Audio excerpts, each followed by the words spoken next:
Hi అండి, అందరూ ఎలా ఉన్నారు? ఈరోజు మనం బీరకాయ కొబ్బరితోని పచ్చడి చేస్తానండి. తగినంత ఆయిల్ వేసుకుందాం. ఆయిల్ వేడెక్కిపోయిందండి, పచ్చిమిరపకాయలు వేసుకుందాం. అలాగే కొంచెం పల్లీలు కూడా వేసుకుందాం. చాలా బాగుంటుందండి పల్లీలు వేసుకుంటే. కొంచెం వేగిపోతున్నాయండి. కొంచెం ఎండుమిరపకాయలు వేసుకుందాం, ఒక 4. అది కారం కాదని వేసాను. కొంచెం వేగనిద్దాం. కొంచెం జీలకర్ర వేసుకుందామండి.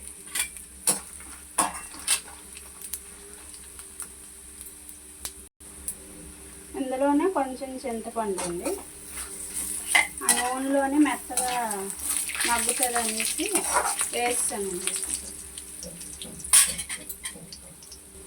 ఇవి వేగిపోయి మనం మిక్సీ గిన్నెలోకి తీసేసుకుందామండి. ఇప్పుడు ఈ ఆయిల్లోనే బీరకాయ పచ్చి వేసుకుందాం.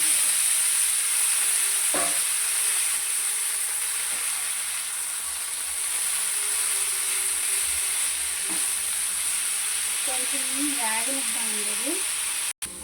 బీరకాయ తొక్క వేగిపోయిందండి. మనము ఇప్పుడు కొబ్బరి వేసుకుందాం. ఇది ఎక్కువగా వేగక్కర్లేదండి, కొంచెం లైట్గా.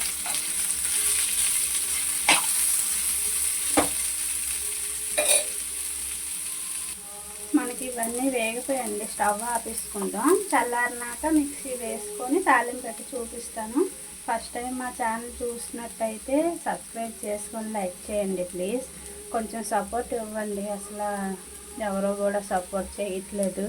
కొత్తగా పెట్టాం కదా. ఏదైనా లోపాలు ఏమైనా ఉంటే మాకు కామెంట్ పెట్టండి. ఏదైనా ఉంటే మేము చూసుకుంటాం.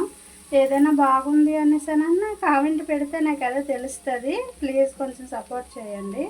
మిక్సీ వేసుకుందాం. ఇది ఇందులో కొంచెం 2 ఎల్లుల్లిపాయ రెక్కలు వేసుకుందామండి. బాగుంటుంది పచ్చి ఎల్లుల్లిపాయ, చాలా బాగుంటుంది. తగినంత సాల్ట్ వేసుకుందాం. ఇది మిక్సీ పట్టుకున్నాక తాలింపు పెట్టుకుందాం. పచ్చడికి తాలింపుకి తగినంత నూనె వేసుకుందామండి.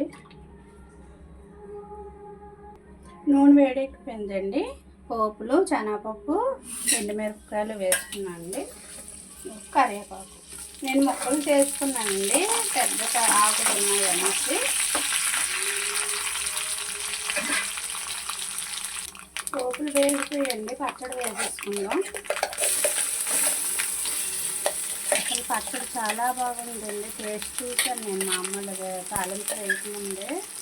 ఎంత రుచిగా ఉందంటే ఒకసారి ఇలా ట్రై చేసి చూడండి. ఎప్పుడు కూడా పుట్టు బీరకాయ తొక్క పచ్చడే కాకుండా అందులో కొబ్బరి వేసి చూడండి. చాలా టేస్టీగా ఉందండి. అసలు ట్రై చేయండి.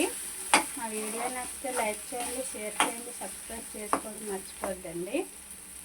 ఓకేనండి, థ్యాంక్ యూ.